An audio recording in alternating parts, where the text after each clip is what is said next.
I'm delighted to be here today as a guest of the Danube Institute to talk about current affairs. I readily accepted this invitation because for some reason I've had a long interest in Hungary. I first came here with an Anglican minister, a friend I made in Cambridge, who said, would like to follow me for a drive through Central Europe. We took an Aeroflot flight, transited through Moscow, where he happily distributed Bibles, and I did not know him when I was there. We arrived in Budapest, picked up an Avis car, stayed in a kind of Airbnb apartment, and spent 4 happy days here. It's a long time ago, 1979, and I've only some vague memories, but strong impressions of Budapest, of Esztergom, of Lake Balaton. And I'm happy that Csaba from the Institute brought me to Esztergom and Visegrad on Saturday, and Yuli brought me to Lake Balaton for a swim yesterday.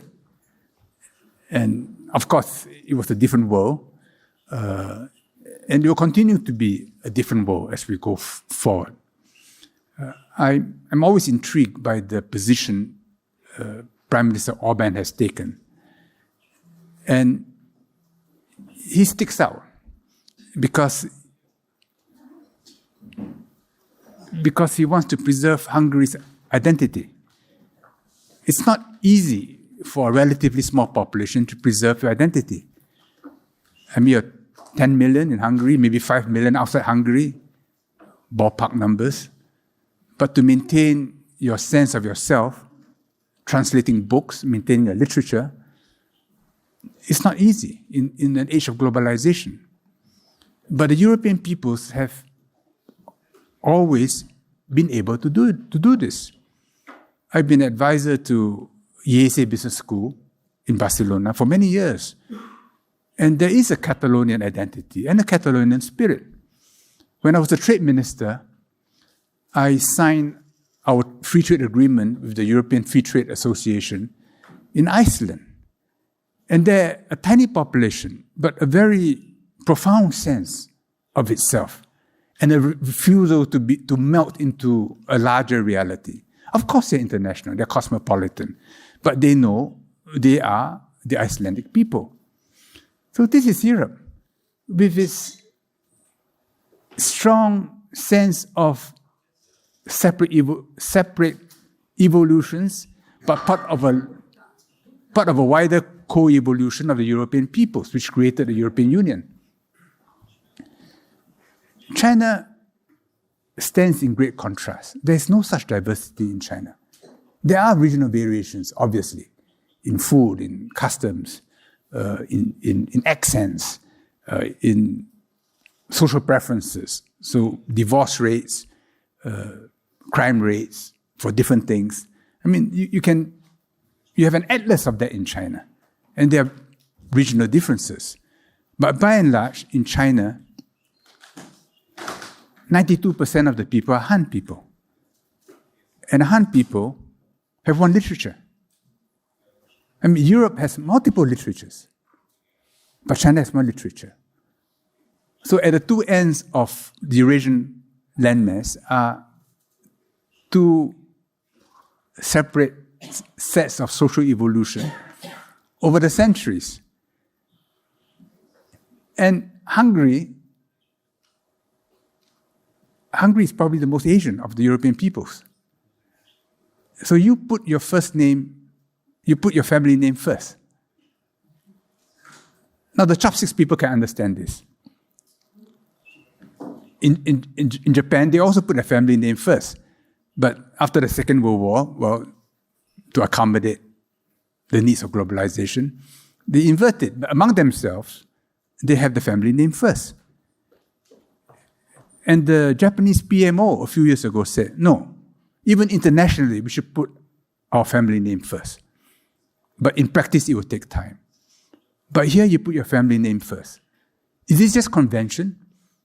Or does it reflect something deeper? It must reflect something deeper. That somehow, in your identity, the group comes before the individual. Among tribal peoples, say the Arabs, they are moving all the time.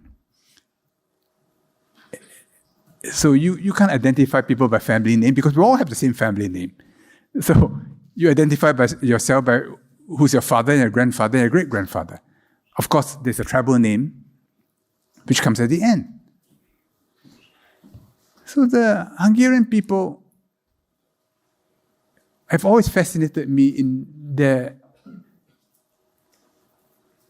assertiveness of a separate identity. When I was in school, in my stamp collection, the biggest stamps came from Hungary, Magyar Posta. I don't know why, but it always fascinated me why a small country should want to have the biggest stamps of anybody else. There is a certain impulse. Your stamps have become smaller, but I don't think the underlying impulse have changed. So when I listened to Viktor Orban, I said, oh, there's something in the history of the people which speaks out through him now. Of course, even within Hungary, he's a controversial figure, but there is this strain, there's this streak in you. I talk about Hungary, I talk about Asia, because Europe will have a very big role in deciding the big issue of war and peace in the world. If Europe lightly takes American positions, and Americans feel that they have the support of the entire Western world except Russia, the chances of a clash with China may become more likely. Take the issue of Taiwan, which many European leaders jump onto without knowing the history, forgetting that the status of Taiwan was settled in the Cairo Declaration and confirmed in the Potsdam Proclamation, and therefore a status which was legally agreed to by all the major Victoria powers. And to lightly now say, well, the Taiwanese people should have a referendum, maybe they should consider being different. Yes, you must consider the views of local people. But you push that principle, well, what about Crimea? What about Catalonia? What about Scotland? Maybe one day Wales? Maybe the northern part of Serbia? The whole of Africa would dissolve into violence if you say referendums should decide political boundaries. So to say the issue of Taiwan is negotiable depends. Now for the Chinese, this is, they say, the core of all core interests, and already agreed to for a long time. But in recent years, for other reasons, being played lightly. They react neurologically. And the Americans know that if they resile from the one China position, then they are on a collision course. So Blinken, in his recent visit, affirmed to Xi Jinping, I think less than a day ago, or maybe a day ago, that no, we hold to that position. But in Europe, the knowledge of history has weakened. It has been an obsession with your own internal construction. The British, who used to understand distant parts of the empire intimately in order to divide and rule, they've lost that knowledge. When I was trade minister, I met a deputy minister from the UK, from Scotland, and I was shocked by how little he knew about Asia. When his forebears established, say, the underpinnings of Hong Kong, the Scottish legacy in Hong Kong, it's a profound legacy, but a younger generation would not know it. So this issue of Taiwan is dangerous because there is no deep understanding. And in the coming years, we have to anticipate a world where the Chinese GDP may equal that of the US and EU combined. It's not inconceivable. China's GDP per capita is 1/5 of the US today. If it reaches half that of the US, then its GDP would be that of the US and the EU combined, more or less. It's just arithmetic. Is it inconceivable that China's per capita GDP should reach half that of the US? But they're hardworking people. They have strong families. They're high savers. They study. They're obsessed with examinations. In classical music,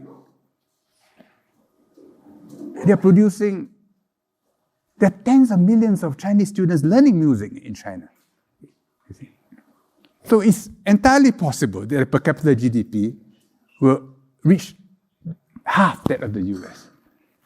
If it becomes even more than half that of the US, then its economy will be that of the US, EU, and Japan combined. So we're talking about a phenomenon which is not small. Everyone will be affected. Every family, every company, whether for offensive reasons or defensive reasons. And if you are a company and you have a huge market developing, you study that market thoroughly, in detail. But if you watch how geopolitics is being managed today, about statements being made, policies being formulated about China, I look at some of these individuals and ask myself, how much do they understand China? And yet they're speaking as if China is reducible to a few stock phrases. It's an autocracy.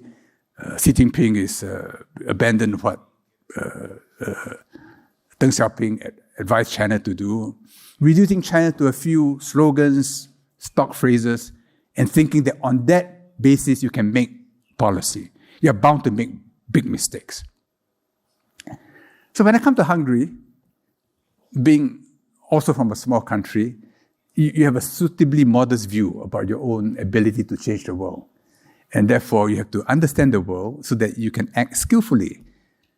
So in Singapore, we know you can't change the world. You could accept the world for what it is. So we have close links to America. So we study America. We send people there. I think we understand America to some degree. We are ethnically 3/4 Chinese. And we know China is going to become more and more important to us. So we study China. And I hope European leaders will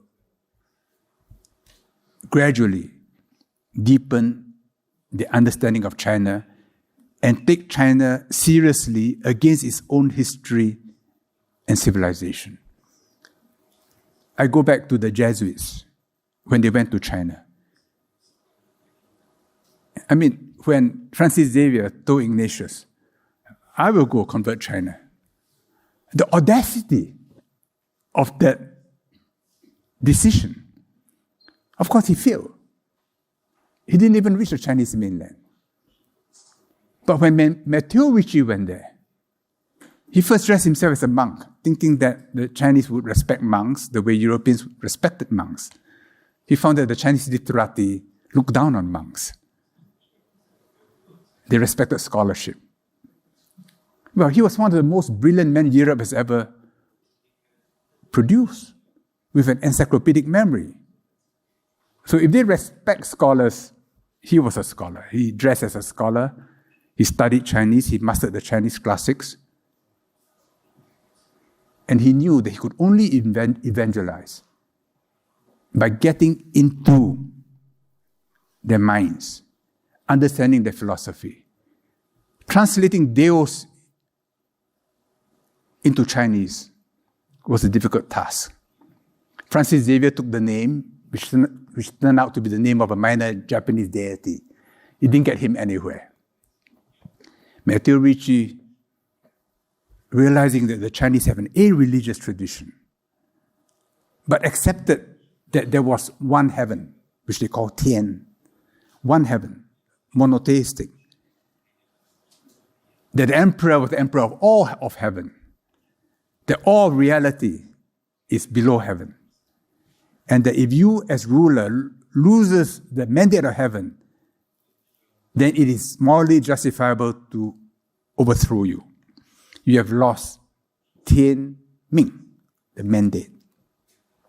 So God, he finally translated as the Lord of Heaven, 天主. And till today, the Chinese translation for the Roman Catholic Church is 天主教, the religion of the Lord of Heaven. The Jesuits had to do this because they only had their mouths. They didn't have boats and gunboats. When they produced the catechism books, Jesus and Mary and the apostles were all Chinese. How could they not be if you want to persuade the Chinese that you have a superior set of beliefs? But in the 19th century, when European missionaries had the support of guns and gunboats, Jesus and Mary became European. They had blue eyes. And Chinese revolutionaries knew that if your gods are foreign gods, then their domination of you is complete. The way Cortez was able to subjugate the Aztecs because the Aztecs believed that a white god would come to redeem them. You see? So when Xi Jinping said Christianity has to be sinicized, the reaction in the West is, there you are, there you go again. And this autocrat wanting to sully the Christian inheritance. But this Pope thinks differently. He has a mission to reconcile with China. For 7 years, I was helping him in the Vatican on administrative reform because he wanted the Chinese. And I had lost the elections. And someone told one of the cardinals that I was available. And so I got roped in. I only found out a few years later how I was recruited into this exercise. When he went to Guadalupe and meditated on the image of Our Lady has had hundreds of apparitions around the world. But in only one did she leave her image, which was in Guadalupe. And it was of her self as a mestiza. So this was the Pope's meditation, that God appears to us not as an abstraction, but in our deepest identity. When he went to visit the Rohingyas in the refugee camp in Bangladesh, he told them, God is Rohingya, not just to comfort them, but something he believes in. When I address mainland alumni of Peking University, I say, God is Chinese. God has to be Chinese if Christianity is to have any impact in China. God is Hungarian. How can he not be? So human identity is not something to be lightly waved away as if it is shallow programming. Identity is what makes us civilized. It's what makes us spiritual. Because each of us is created uniquely. The European Union was established on the Catholic principle of subsidiarity, which means nothing should be taken from the individual to harm him. The properties of a parish belong to the parish under canon law. The bishop cannot commandeer the properties of a parish. He can tax the parish. He cannot expropriate the parish. So at every level, power can only be taken away to benefit the individual or the group from which it is taken away. But over the years, the European Union has grown, it's become highly politicized in its attitudes. So when I see little Hungary asserting its own difference, wanting to preserve its own identity, there's a flutter in my heart. Because I also come from a small country where we treasure our own autonomy and identity. And maybe this is a great struggle in the world today. You have an identity, and you have larger groupings which want to take that away for reasons of efficiency, because it's so much more convenient to have one language, one internet, one ChatGPT. But we know at the same time that you have one common language, one internet, one ChatGPT, in the end you lose your identity. Li Kai-fu, who wrote this book, The Superpower Contest in AI Between the US and China, we were at a meeting in Venice recently. He said, in Muslim countries, they worry about ChatGPT. You say, draw an image of Muhammad. You produce many images of Muhammad. His argument is ChatGPT is value-laden. And right now, it's been trained on mostly the English language. They say that after a few more years, ChatGPT will gobble up information all over the world. I'm not so sure, because in China, they will have a separate universe. In Europe, whether you can or not, I do not know, but you certainly have a wish to have a separate universe. So there is a tension between autonomy, your free will, and the needs of a larger polity. And this is a great struggle in the world today. And maybe in that struggle, Hungary and Singapore find common cause. Maybe I end here and we have our conversation. Thank you.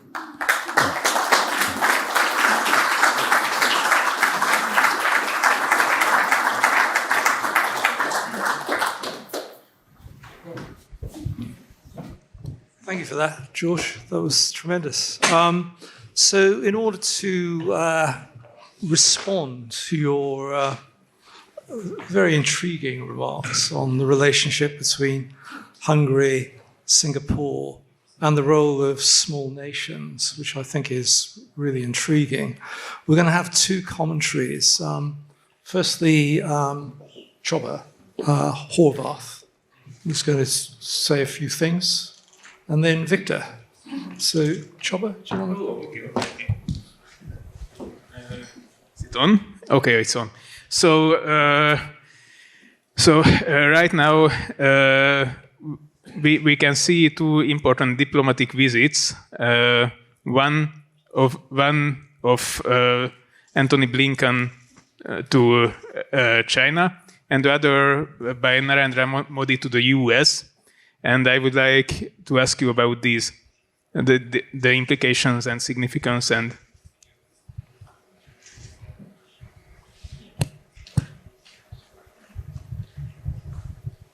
I think many of us followed closely Blinken's visit. He had many hours of conversation with the Chinese Foreign Minister, Qin, with the Chinese State Councillor for Foreign Affairs, Wang Yi, and then he called on Xi Jinping. Both sides described the talks as candid and constructive, and that high-level channels of communication should be kept open. Blinken gave a press conference after that. He said it was a robust exchange, but the general tone was a slight lowering of temperature in the bilateral relations between the US and China. I think in the short term, relations will not get worse. It's partly because of coming presidential elections in the US and worries about the economy. You remember in 2008, when we had a global financial crisis, the G7 was not able to generate sufficient global demand. George Bush convened the first G20 summit. In the following year, in 2009, Gordon Brown in London got the countries together to pump prime. And China pulled its weight. China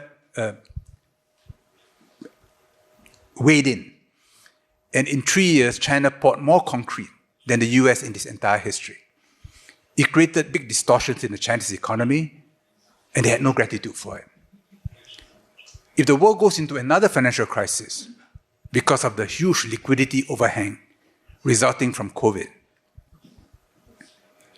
there's no G20 now because the Western countries won't sit with Russia on the same table. And China will be more circumspect. So our ability to recover from a lack of demand in a new financial crisis will be greatly reduced. And I think that's one reason why the US wants communications with China, particularly Yellen, the Treasury, because they worry. In the presidential year, if the economy is mismanaged, Trump will come back. And in the US now, anything they can do to remove Trump, they would do. So there's a big domestic fight in the US, which explains part of the reason why they want better communication with China. The other reason is, of course, the Ukraine war. Right now, all sides are giving war a chance, a final chance. But I think in 6 months, in a year and a half, there'll be a strong push towards having a ceasefire. And China will have to play some kind of a role. So I think these are the two main reasons why relations between the US and China in the short term will improve. Modi's visit to China, of course, the US would want India to weigh in on its side against China.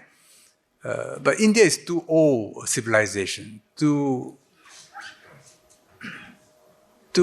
have too great a sense of itself to be made use of anybody.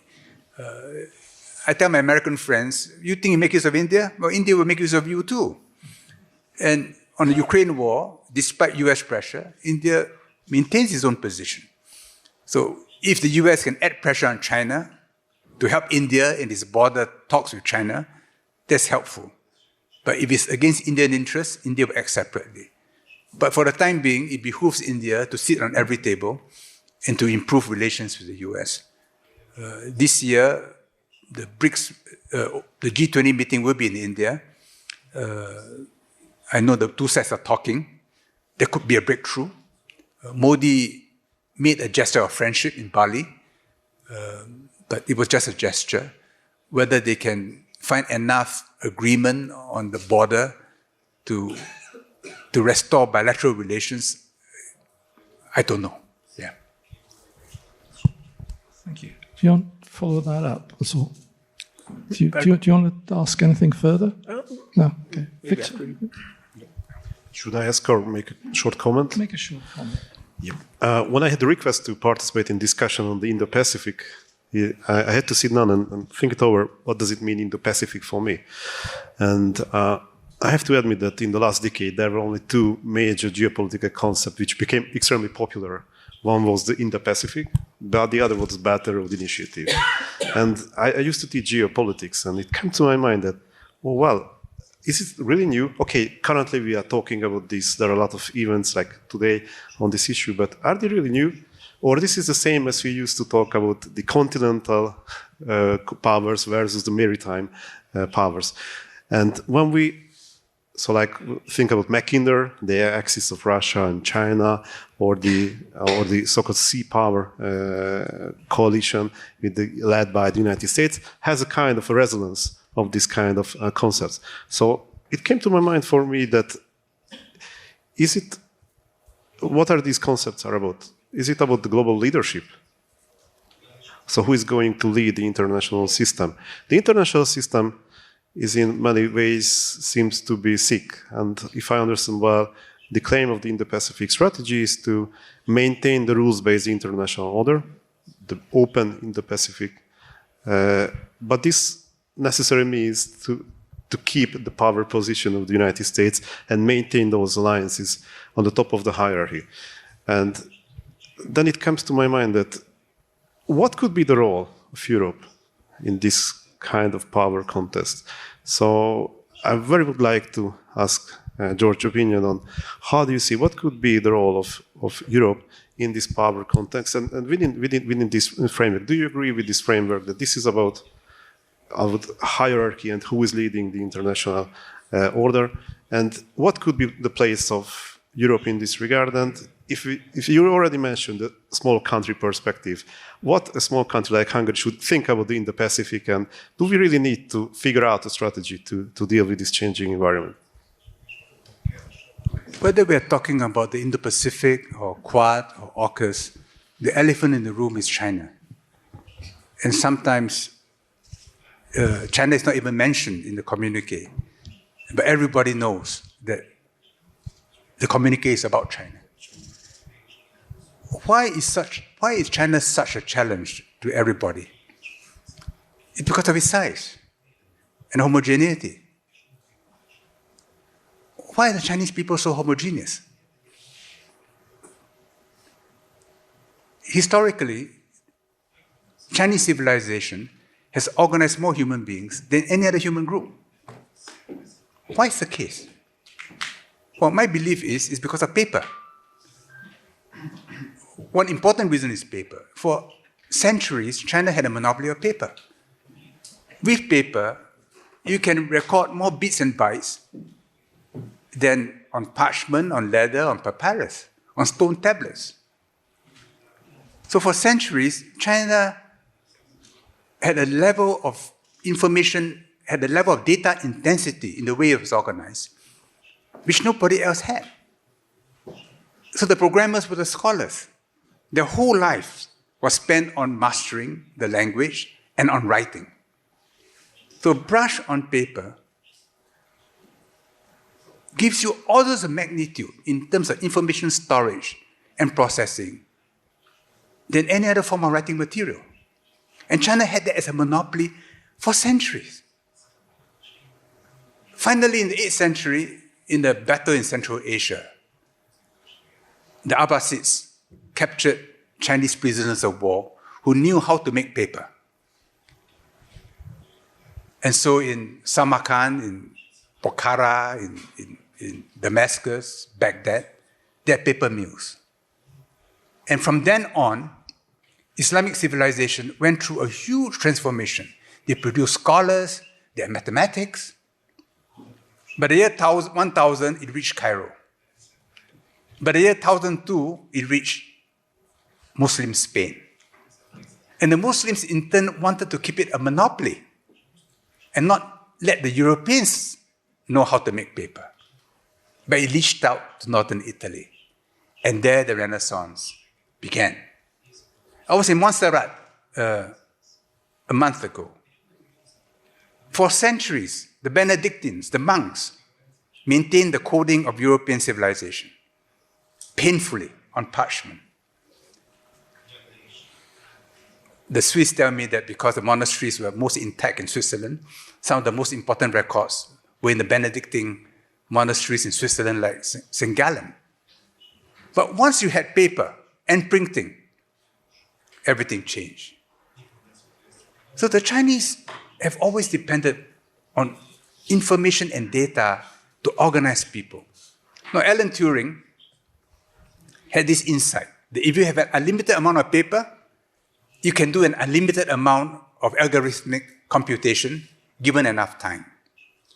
And the more computation you can do, the more people you can organize. Then you see human society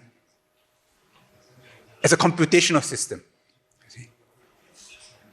So that's the reason why China is so big. It has a culture, it created examinations, it created a meritocratic civil service, which the Jesuits informed Europe about, which created civil services in Europe, particularly the French. And when you think about that, it is because China is so big that every time it rises, it's a challenge to everybody. But will it be aggressive? I don't think it will be aggressive, because it has a deep instinct to preserve its own homogeneity. So China has always built walls around itself. It has walls, physical walls, it has walls for culture, for biological tissues, for Hollywood movies, for capital markets. And during COVID, it has the most impressive wall of all, the biological wall of China. So this is the instinct of China, that every time there's a crisis, it shuts the gates, because it has a huge internal universe and really a self-sufficient internal economy.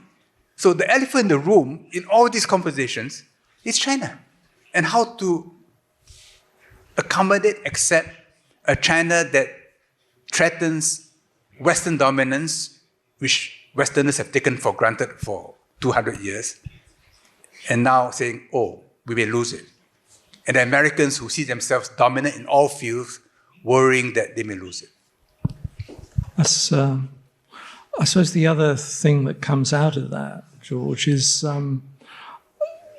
does this mean that we're in a clash of civilizations format now? That if the international order as an institutional rules-based order is fading away, that we're now facing what Huntington called a clash of civilizations in 1997, becoming more a feature of what becomes a multipolar world, that you've got a very clear Chinese sense of a civilization, you've got a Russian sense of its own civilization, you've got an India with a sense of its own civilization, and a West that's kind of undermining its own civilization through wokeness. Do you think this is the paradigm for the world going forward? The danger in the West is you see China in your own image against your own template. So all this theorizing over the Thucydidean trap and the Peloponnesian War, that somehow China fits into a European paradigm. Of course, there's an equivalent danger on the other side, that China sees others in its own image. But it's a much smaller danger than Europeans seeing China in its own image.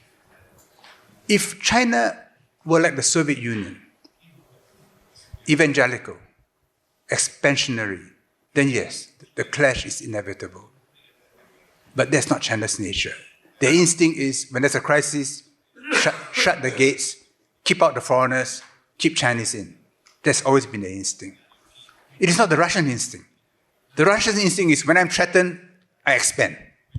The more I'm threatened, the more I have to expand. The Chinese instinct is, the more I'm threatened, the more I hunker down and block out foreigners. So for decades under Mao Zedong, when they were finding their own self, they just kept out foreigners. I know this personally because my mother came from China. My parents were married in China in 1937. A month later, the Japanese invaded, they rushed back. She left China as a young bride of 19. She could not go back to 1978. So during those decades, China turned inwards. That is the nature of Chinese society. So with China, with Russia, I'm not enough of an expert. I think there will be a clash. But with China, there's no necessary clash. Mm. So in terms of the evolving world picture, and particularly in geo-economic terms, as you said, the West seems to be facing an ongoing huge inflationary monetary problem. There's not that problem in China or in Southeast Asia, it seems. Why is that? How effectively? I was just looking at GDP figures for Singapore recently. Like the Singaporean economy is growing at about 3%, I think, per annum.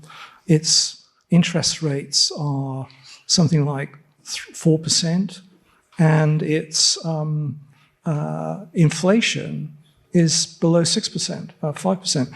If any European or the Western economy had those kinds of figures, people would be jumping for joy, I think. How's Singapore done that? And I think the picture in China and Asia generally is not as bad as it is in Europe. This year, ASEAN's trade with China will reach $1 trillion. It is significantly bigger than China's trade with the US, than China's trade with Europe, than Europe's trade with America. And in the coming years, the economies of Southeast Asia and China will grow together. And that's one reason why we are doing relatively well. May I make this point? because it may surprise you, that China was the least damaged economy during COVID. China was the last country to open up, which is the best strategy in an epidemic. China had the fewest number of deaths per million than any other major country. In 2020, while the rest of us were at home behind our screens, and then ordering from Amazon or whatever, and then looking forward to the parcels which are delivered through our doors. Who made the things in the parcels? They're all made in China. So for 3 years, China's factories produced for the entire world. In 2020, China's trade surplus, merchandise trade surplus, was $510 billion. In 2021, it became $670 billion US. In 2022, when you had the Shanghai lockdown and people said that China was really in horror and confusion, China's trade surplus went up to $870 billion. China did not have to print money, unlike Europe or America or Japan. And that's why today, while interest rates are trending up everywhere, in China, interest rates are trending down. This gives the Chinese government enormous policy flexibility. And if China does well, Hong Kong will do well, Singapore will do well.